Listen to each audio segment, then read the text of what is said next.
Ein unerwarteter Plan. Lena, hast du heute Abend schon etwas vor? Eigentlich nicht. Ich wollte nur ein bisschen lesen. Warum fragst du?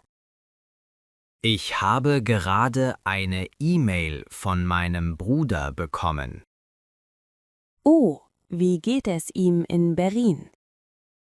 Es geht ihm gut, aber er hat eine Überraschung für uns. Eine Überraschung? Sag schon, ich bin neugierig. Er möchte uns nächstes Wochenende besuchen kommen. Das ist ja toll. Aber haben wir genug Platz für ihn? Er kann auf dem Sofa im Wohnzimmer schlafen. Stimmt, das Sofa ist sehr bequem. Er bringt auch seine neue Freundin mit. Oh, dann müssen wir die Wohnung gründlich aufräumen. Keine Panik, wir haben noch eine ganze Woche Zeit. Ich weiß, aber ich möchte, dass alles perfekt aussieht. Sollen wir am Freitagabend gemeinsam essen gehen? Ja, lass uns einen Tisch in dem neuen italienischen Restaurant reservieren. Gute Idee. Die Pizza dort ist ausgezeichnet. Ich rufe dort morgen an und frage nach einem Tisch für 4 Personen. Hoffentlich haben Sie noch Platz frei. Wenn nicht, können wir auch zu Hause kochen. Der große Hausputz. Heute ist Samstag. Zeit für den Hausputz. Fangen wir im Schlafzimmer oder im Wohnzimmer an? Ich fange im Wohnzimmer an und staubsauge den Teppich. Okay, dann wische ich in der Zwischenzeit den Boden in der Küche. Vergiss nicht, auch die Fenster zu putzen. Das mache ich später, wenn die Sonne nicht mehr so stark scheint. Warum ist das wichtig? Weil man sonst Streifen auf dem Glas sieht. Ah, das wusste ich nicht. Du bist eine Expertin. Wo sind eigentlich die Putzmittel? Sie stehen im kleinen Schrank unter der Spüle. Wir brauchen auch einen neuen Schwamm.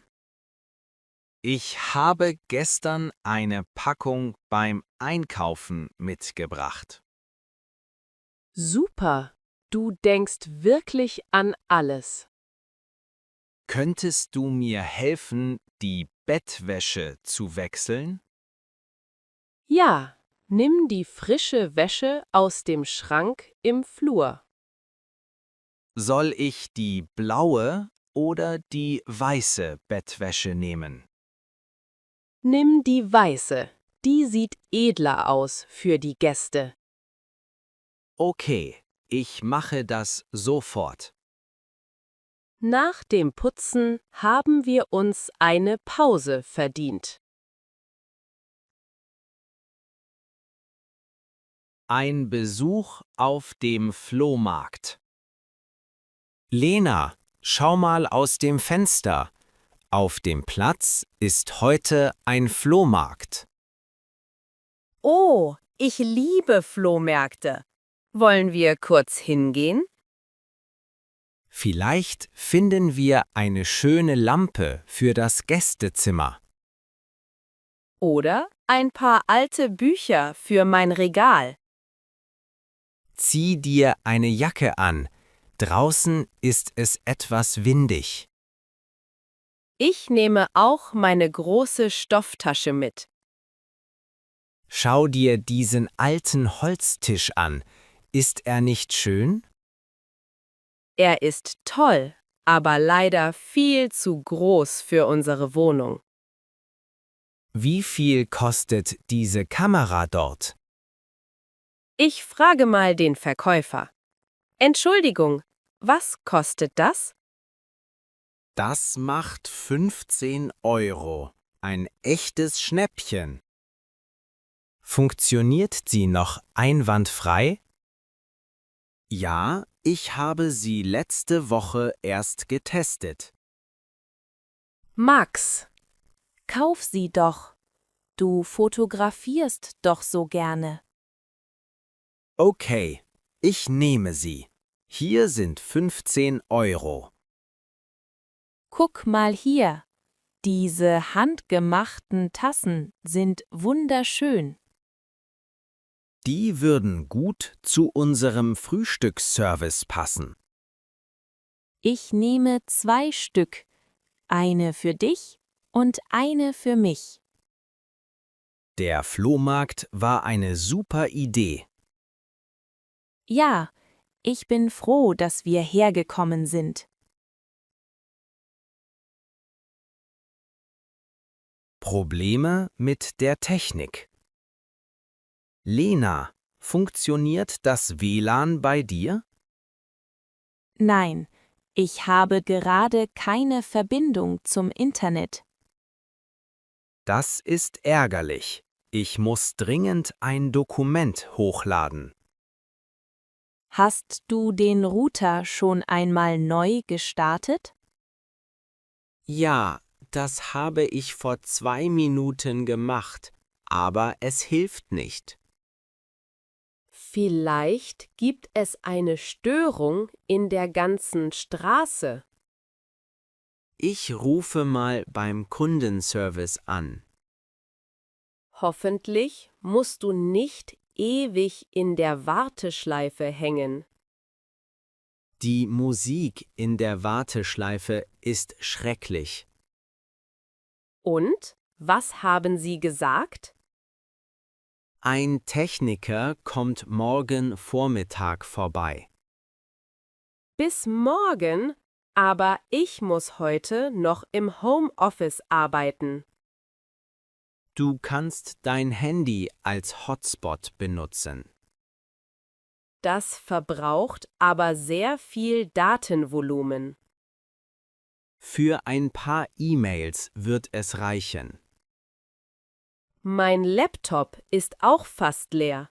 Wo ist das Ladekabel? Es liegt auf dem Schreibtisch unter den Papieren. Ohne Technik ist das Leben heute echt kompliziert. Da hast du recht. Wir sind viel zu abhängig davon. Vielleicht sollten wir stattdessen ein Brettspiel spielen? Pläne für das Wochenende.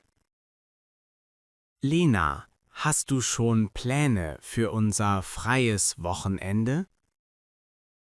Eigentlich nicht. Ich wollte mich einfach nur ausruhen. Wie wäre es, wenn wir einen kleinen Ausflug machen? Das klingt gut. Wohin möchtest du fahren? Vielleicht an den See, der etwa 1 Stunde von hier entfernt ist. Die Idee gefällt mir. Dort ist es sehr ruhig und entspannend. Wir könnten dort auch ein Boot mieten und rudern. Hoffentlich ist das Wetter am Samstag schön genug dafür. Der Wetterbericht sagt, es wird sonnig und warm. Sollen wir dort auch übernachten oder am Abend zurückfahren? Ich finde, wir sollten eine Nacht in einer Pension bleiben. Dann haben wir mehr Zeit und müssen uns nicht beeilen.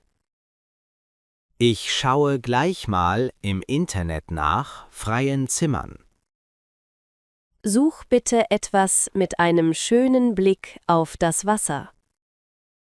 Okay, ich habe hier etwas gefunden. Das Seehotel. Ist es teuer oder eher günstig? Es ist ein bisschen teuer, aber es sieht sehr gemütlich aus. Einmal im Jahr können wir uns das mal gönnen, oder? Absolut. Wir haben beide in letzter Zeit viel gearbeitet. Dann buche es bitte sofort, bevor alles belegt ist.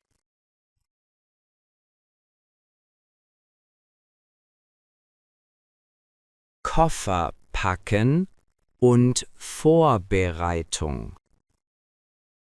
So, die Buchung ist bestätigt. Wir fahren morgen los. Toll! Ich fange schon mal an, meine Tasche zu packen.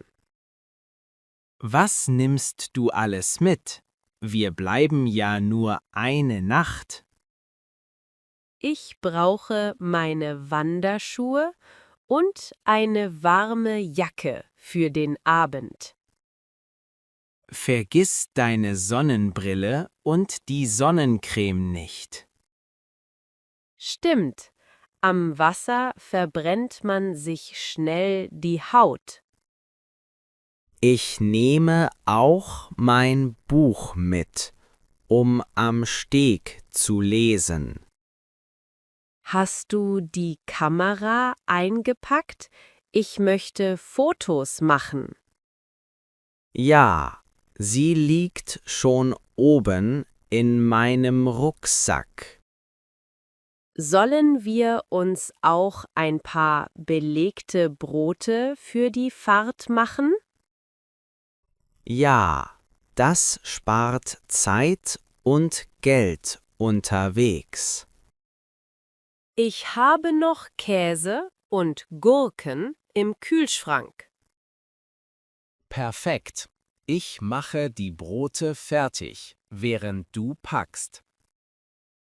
Haben wir noch genug Benzin im Auto?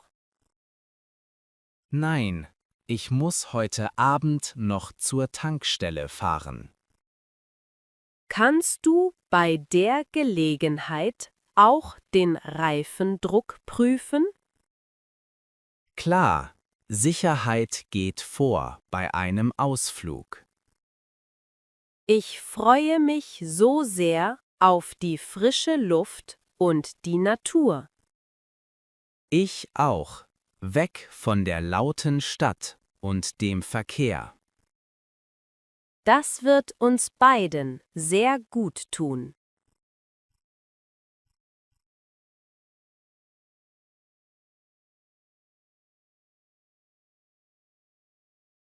Die Autofahrt.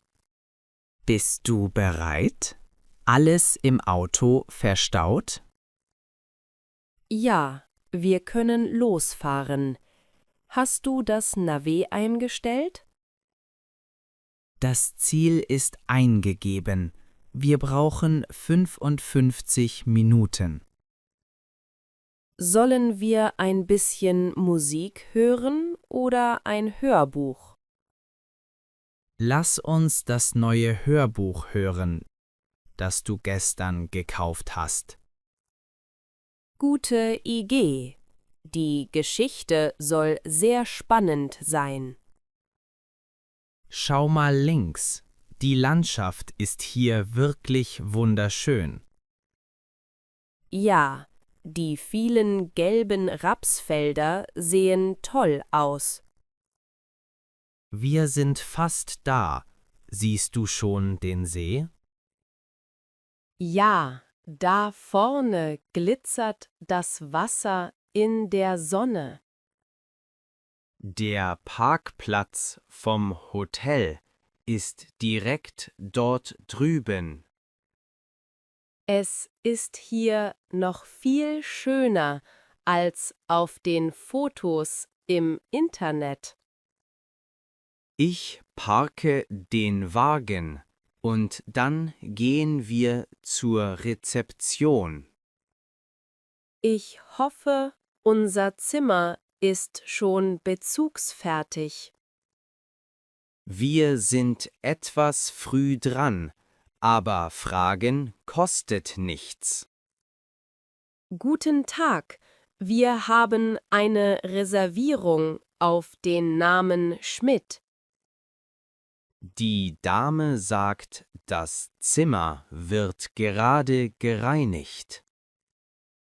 Kein Problem, wir können unsere Koffer hier lassen und spazieren gehen. Lass uns direkt zum Ufer laufen. Die Luft riecht hier so gut nach Wald und Wasser.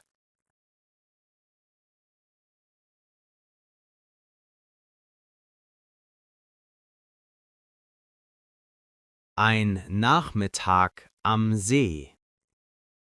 Sollen wir uns erst einmal auf die Bank dort setzen?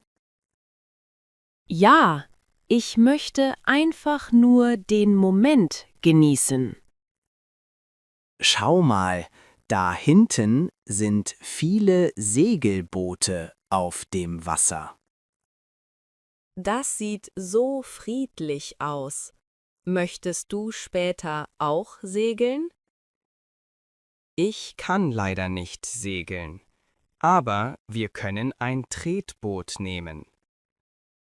Tretbootfahren macht Spaß und ist ein gutes Beintraining. Genau. Und wir können mitten auf den See fahren und dort anhalten. Hast du die Wasserflasche dabei? Ich habe ein bisschen Durst. Hier, bitteschön. Sie ist noch kühl. Danke. Was machen wir heute Abend zum Essen? Das Hotel hat ein Restaurant mit einer Terrasse direkt am See. Das klingt sehr romantisch. Sollen wir dort einen Tisch reservieren? Ich habe das schon bei der Buchung erledigt. Du bist wirklich ein Organisationstalent, Max. Ich wollte, dass dieser Ausflug ganz entspannt für dich ist. Das hast du geschafft. Ich fühle mich schon viel besser. Wollen wir jetzt ein Stück am Ufer entlang wandern? Ja, lass uns den Rundweg um den See ausprobieren. Der Weg ist ungefähr 5 Kilometer lang. Das schaffen wir locker in einer Stunde.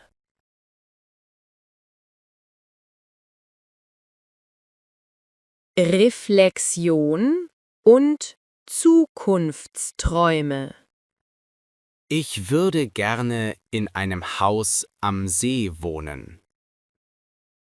Ein Traum mit Garten und Steg. Aber du müsstest lange zur Arbeit fahren. Vielleicht arbeite ich dann im Homeoffice. Das wäre die ideale Lösung. Dann könnten wir uns auch einen Hund kaufen. Ein Golden Retriever wäre toll. Aber erst sparen wir für eine Wohnung. Du hast recht. Schritt für Schritt. Ich bin froh, dass wir die gleichen Ziele haben. Das macht uns stark. Schau mal, der Sonnenuntergang. Der Himmel ist wunderschön. Machen wir ein Foto von uns? Komm her, ich mache ein Selfie. Warte, meine Haare liegen nicht. Du siehst immer wunderschön aus. Danke für das Kompliment. Jetzt aber schnell zurück zum Hotel. Ich bekomme Hunger. Ich auch. Das Abendessen wartet auf uns.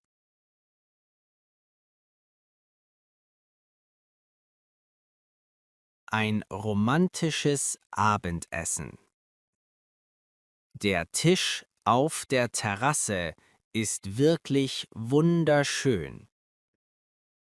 Man hört nur das sanfte Geräusch der Wellen.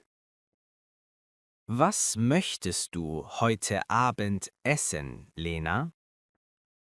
Ich glaube, ich nehme den frischen Fisch aus dem See. Das klingt gut. Dazu passt ein Glas Weißwein. Gerne. Lass uns auf unser schönes Wochenende anstoßen. Prost, Lena. Auf uns. Das Essen hier schmeckt viel besser als in der Kantine. Das stimmt. Die Atmosphäre macht viel aus. Hast du eigentlich dein Handy im Hotelzimmer gelassen? Ja, ich wollte heute Abend mal ganz ohne Technik sein. Das ist eine gute Entscheidung. Man ist sonst ständig abgelenkt. Wir sollten öfter solche Digital Detox Wochenenden machen. Ich stimme dir voll und ganz zu. Schau mal, dort drüben im Schilf ist eine Entenfamilie. Ach, wie süß. Die kleinen Enten schwimmen hinter ihrer Mutter her. Die Natur hier ist wirklich noch intakt.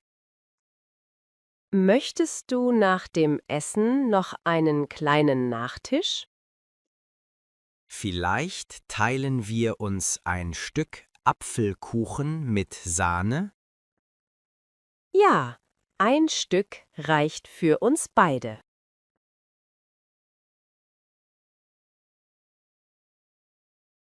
Ein Abend unter Sternen.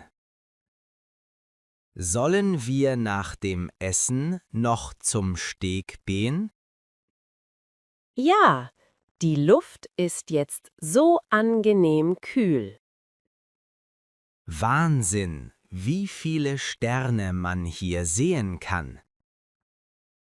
In der Stadt ist es nachts viel zu hell dafür. Siehst du dort hinten den großen Wagen? Ja, ich sehe ihn. Er ist ganz deutlich am Himmel. Früher haben die Menschen nach den Sternen navigiert. Das kann ich mir heute gar nicht mehr vorstellen. Es ist so still hier. Man hört fast gar nichts. Nur der Wind, der leicht durch die Blätter weht. Bist du froh, dass wir hierher gefahren sind? Ja, es war genau das, was ich gebraucht habe. Ich fühle mich auch schon viel entspannter. Wir sollten versuchen, diese Ruhe mit in den Alltag zu nehmen. Das ist oft schwierig, wenn man wieder im Büro sitzt. Aber wir können uns an diesen Abend erinnern. Ich mache ein geistiges Foto von diesem Moment. Komm, lass uns langsam zurück zum Hotel gehen. Ich bin jetzt auch ziemlich müde von der vielen frischen Luft. Schlaf gut, Max. Der nächste Morgen und Frühstück. Guten Morgen, Langschläferin. Guten Morgen. Wie spät ist es denn? Es ist schon 9:30. Wir müssen gleich zum Frühstück. Oh je, Ich habe so fest geschlafen wie lange nicht mehr. Das Bett hier ist aber auch wirklich bequem. Ich springe nur kurz unter die Dusche. Okay, ich warte unten im Frühstückssaal auf dich. Beeil dich nicht zu sehr. Ich brauche nur 10 Minuten. Beim Frühstück. Schau mal, es gibt hier sogar hausgemachten Joghurt. Und viele verschiedene Obstsorten. Wie wunderbar. Ich nehme mir ein Vollkornbrot mit Kräuterquark. Ich bleibe bei meinem Müsli und einem frisch gepressten Orangensaft. Möchtest du nachher noch einmal an den Strand gehen? Ja, aber nur für eine Stunde, bevor wir auschecken müssen. Wir können unsere Koffer schon ins Auto stellen. Das ist praktisch, dann sind wir flexibel. Das Wetter hält sich heute auch noch gut. Ein bisschen bewölkt, aber es regnet zum Glück nicht. Perfekt zum Wandern oder Spazierengehen. Wir sollten noch einmal tief die gute Luft einatmen.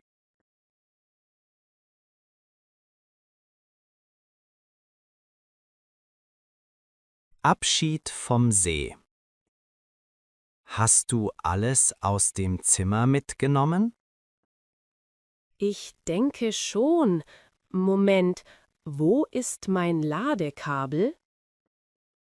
Es steckt bestimmt noch in der Steckdose neben dem Bett. Ich schaue schnell nach. Ja, da war es. Gut, dass wir noch einmal kontrolliert haben. Jetzt können wir den Schlüssel an der Rezeption abgeben. Es war ein wirklich schöner Aufenthalt hier. Die Mitarbeiter waren auch sehr freundlich. Sollen wir noch einmal zum kleinen Leuchtturm laufen?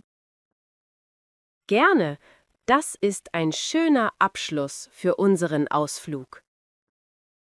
Von dort aus hat man den besten Blick über den ganzen See. Schau mal, die Segler bereiten gerade ihre Boote vor. Es sieht nach harter Arbeit aus, aber es macht bestimmt Spaß. Vielleicht machen wir nächstes Jahr einen Segelkurs. Das wäre eine tolle Herausforderung für uns beide. Ich notiere das auf unsere Wunschliste für den Urlaub.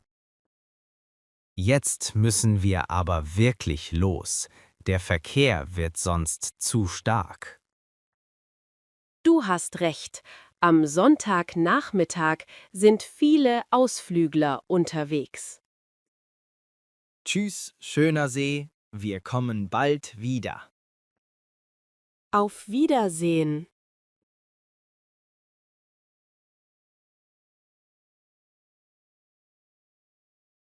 Die Rückreise und Alltagsvorbereitung.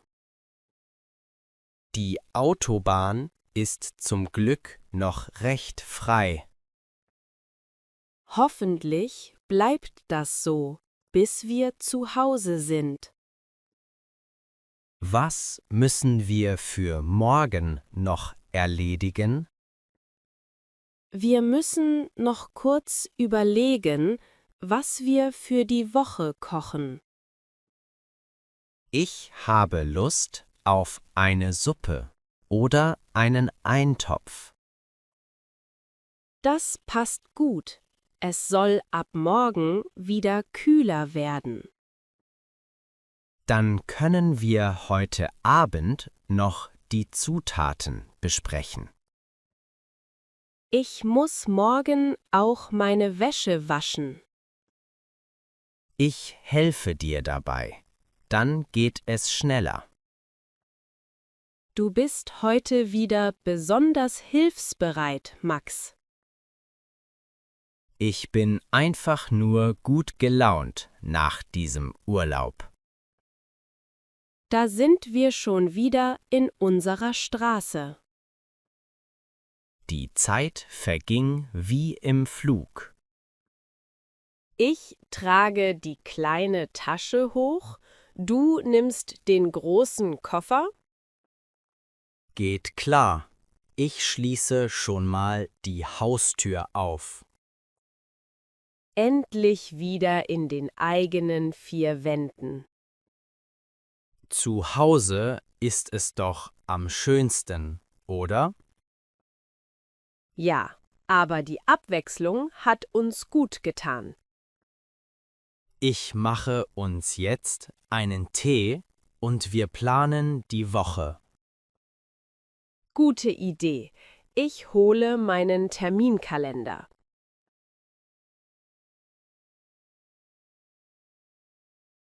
Abendlicher Abschluss. Was steht morgen als erstes in deinem Kalender? Ich habe um 9 Uhr ein Meeting mit dem Chef. Ich muss morgen früh erstmal meine E-Mails sortieren. Vergiss nicht, dass wir am Dienstag den Termin beim Zahnarzt haben. Oh, danke für die Erinnerung. Das hätte ich fast vergessen.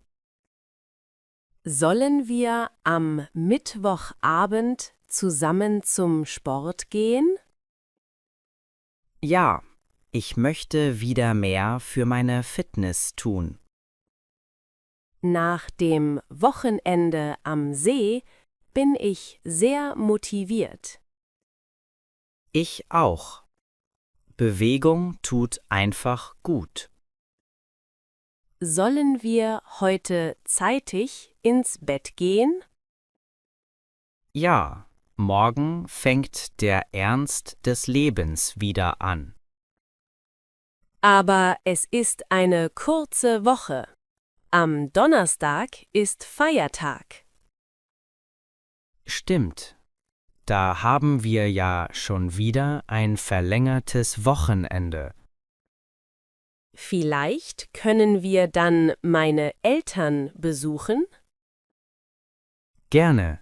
Sie haben uns schon lange nicht mehr gesehen.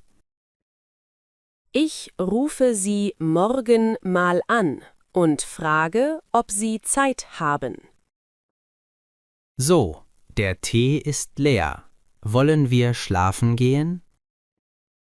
Ja, ich bin bereit für eine neue Woche. Gute Nacht, Lena. Es war ein perfektes Wochenende. Gute Nacht, Max. Ich bin froh, dich an meiner Seite zu haben.